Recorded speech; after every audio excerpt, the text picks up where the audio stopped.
Om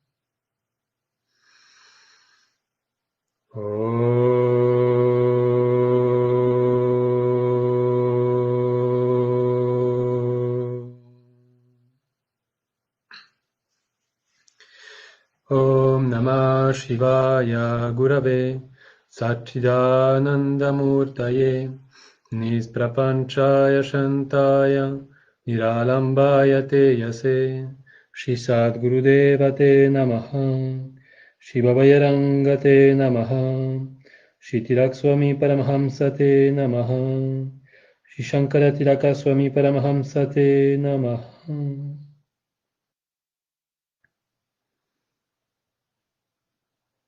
Namaste, welcome everybody. My name is Swabhava Pachitrata Tilakasuta. I am a student of Swami Shankara Tirakananda, who is a monk master, Spanish monk master.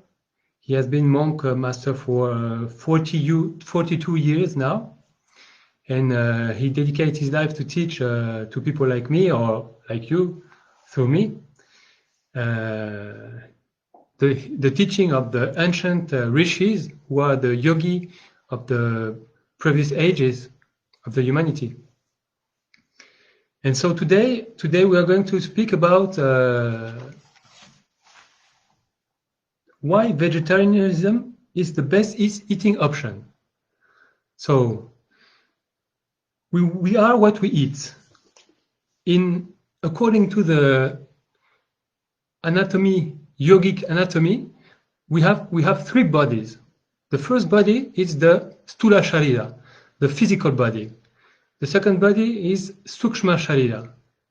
And the third body is the causal body, Karana Sharira. Those three bodies composed our being, our ego. And when we eat, we nourish with the nutrients those three bodies.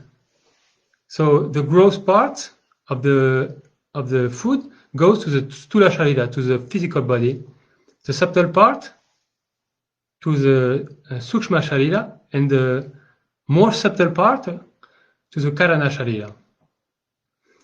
So if you eat death, you will be like a dead person. You won't be able to develop your intelligence as far as you could if you didn't eat death.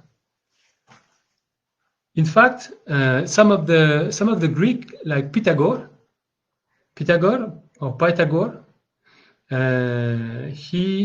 you had to be vegetarian to enter to his class, to learn with him. He was not just a mathematician; he was a philosopher. He was a mystic, and he was vegetarian. Our anatomy, our physical anatomy, is not built to eat other things than vegetable, rice, potatoes, vegetables, because the raw food, the raw meat, for instance, you're not able to eat it, to chew it. You don't have the teeth like the tiger or the cat or the dogs to chew the raw meat. So furthermore, we don't have the proper intestine to digest properly the meat, the fish, or the eggs, because those three components, those three food, they are full of toxins. When you kill a cow, for instance, it knows that she's gonna be killed, and they segregate no, they create toxins. She's scared to die, and she create those toxins, and so then when you eat the meat of the cow that has been killed, you eat the fear. Chemically, you eat the fear of this cow, and you get scared. You don't know why. You have your life full of you're scared in your life.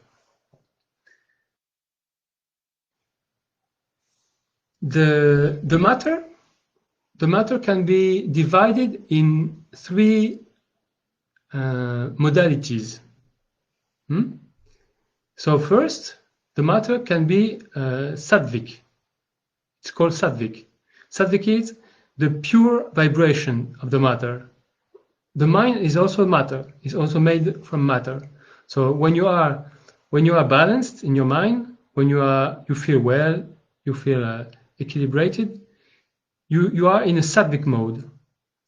Then the second mode is rajas, rajasical mode, the mode of passion, the mode of activism, the mode of being involved in the action and not knowing how to get out of the action to feel a little bit balanced, a little bit equilibrated.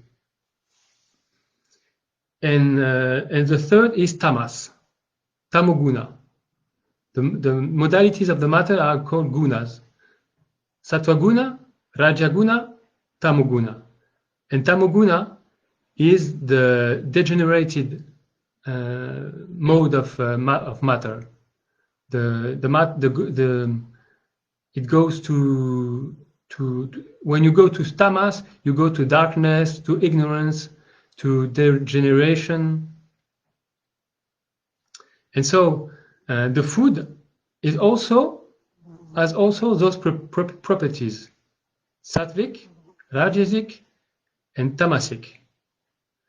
So if you eat an apple, for instance, this is sattvic.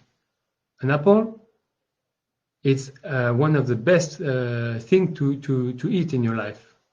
I mean, it's the most sattvic. It's a sattvic. Between the sattvic, it's sattvic. And so if you eat meat, fish or eggs, you eat rajasic. So you will have passion. You will feel lots of miseries are coming to the body and the mind when you eat rajasic. It drives to suffering. This kind of food drives to suffering. And tamasic, it's like when you eat the dry ham. It's a food totally decadent that will drive you to the lower part of the human being. And so furthermore, I must tell you that I've been like now 14 years or 15 years without eating animals, and I'm perfectly healthy. I don't have any currency. It's true that if you stop eating meat directly, maybe you can have a currency of vitamin B12, and this is a problem because vitamin B12 is very important for the mind and the brain working. But you take vitamin and then your nervous system goes well again. If you eat properly, being vegetarian, you can avoid every currencies. But for that, you have to learn how to cook. So when I invite you to become vegetarian, in fact, I invite you also to cook. It's very important to know how to cook. It's the first science that a man has discovered, has invented. because and thanks to it, you eat what you eat. It's different from what you have cooked. I mean, the raw material, the raw food, is different from the cooked food. The amino acid of the cooked food are different, and cooking, you make your brain, you give your brain and your entire body new elements that without cooking you couldn't have done it. So this is very important to learn how to cook. It's not very difficult. It's like alchemy. You have to learn a little bit at the beginning what food can be combined, which it's like chemistry. You cannot eat tomato with yogurt because they make a bad reaction in your stomach. During the night, before getting sleep, you don't have to eat too much, and you don't have to eat like chickpeas or lentils because it's too heavy for the stomach before going to sleep. If you eat those kind of things, you can have nightmares, you can have bad dreams, and you will have a heavy night. And at the end of the night, when you get up in the morning, it's going to be difficult. So it's better to eat a little soup. Very important to eat with water. Not only being vegetarian is important. You have to be smartly vegetarian, a smart vegetarian. Here we live in a community where everyone has to learn how to cook, and we eat very delicious meals. They are the best meals I've ever eaten in my life.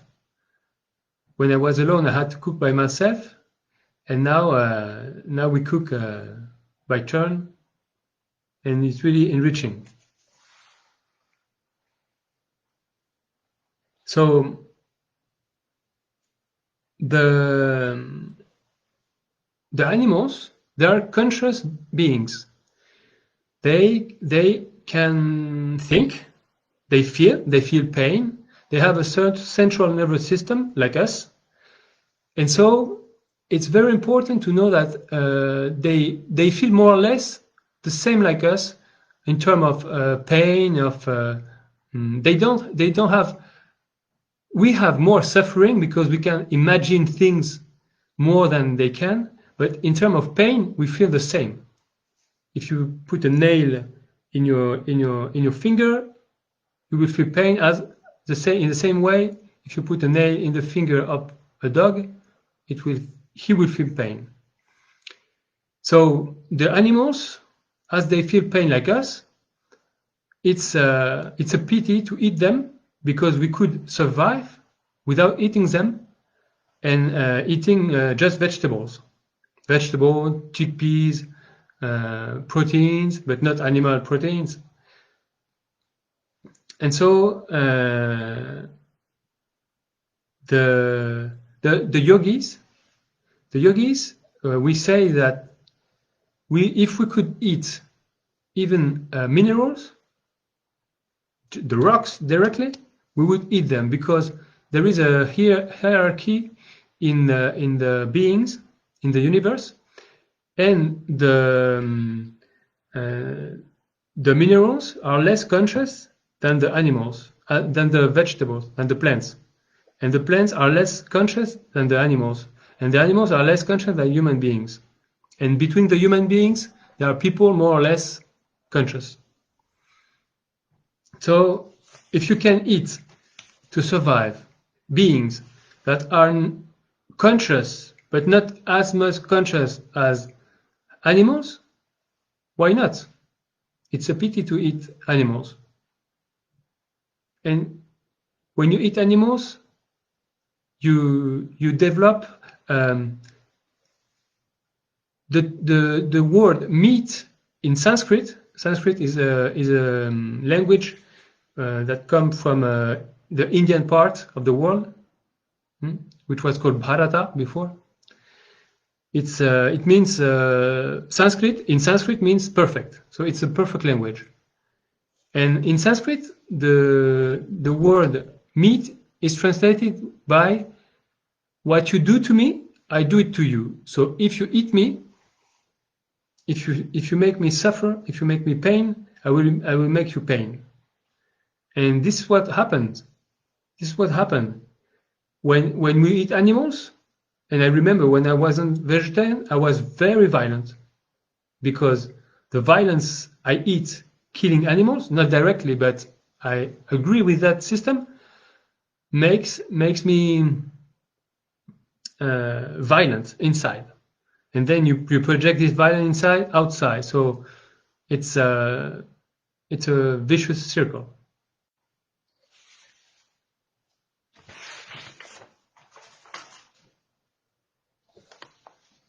And well, I can understand that. Well, if you reach this point, it's that you are a little bit interested in being vegetarian. But I can understand that some of you won't like to be vegetarian because many circumstances, because they don't want, because they are very attached to the meat, fish, and eggs. Why eggs? This is a question. The food, the products, can be divided in two types. The one which get rotten, like the meat, fish, and eggs, and the one which fermentate. All the vegetable, the milk, honey, all that kind of things. And the yogi, they eat just the product that fermentate. And so if you don't want to be vegetarian, at least you should follow the food pyramid given by the WHO, the WHO, the World Health Organization. And what does this World Health Organization say about what you should eat, how you should eat?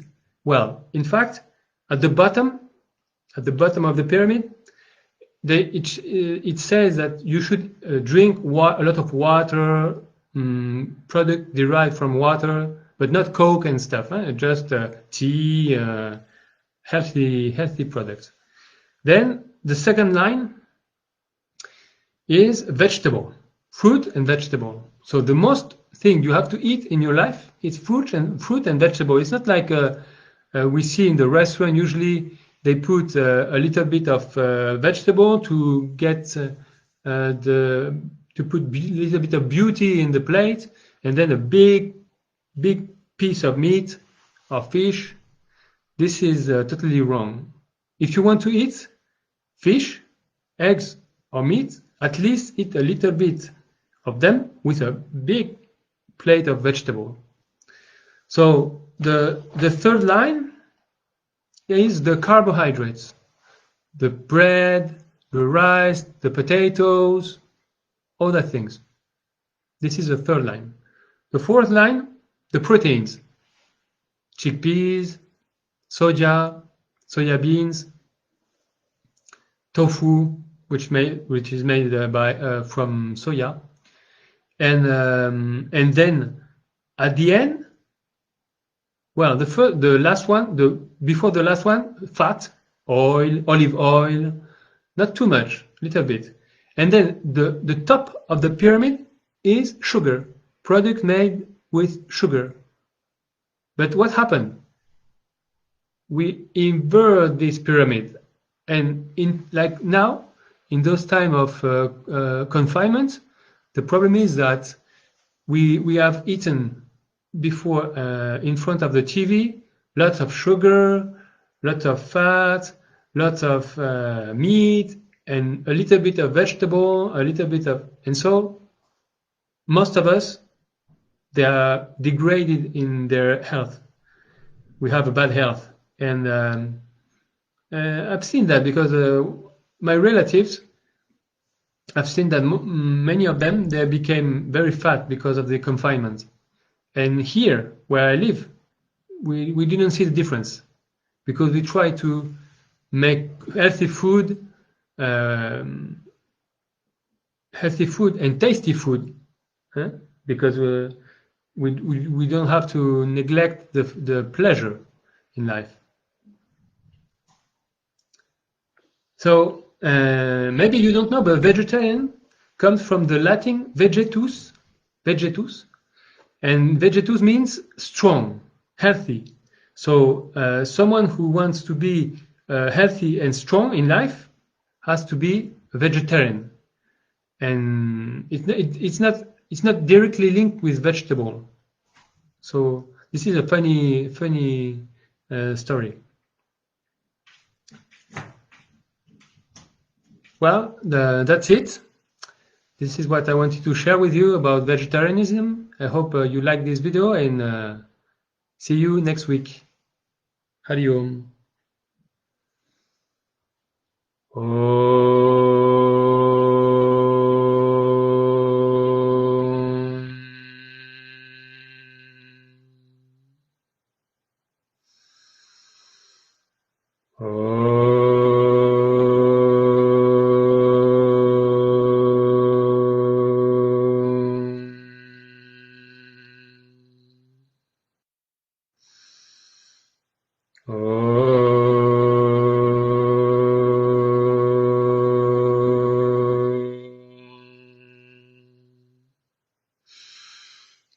Shanti, Shanti, Shanti. ये बोलो श्री सद्गुरुनाथ महाराज की जय, जय संघ की जय, जय सीताराम।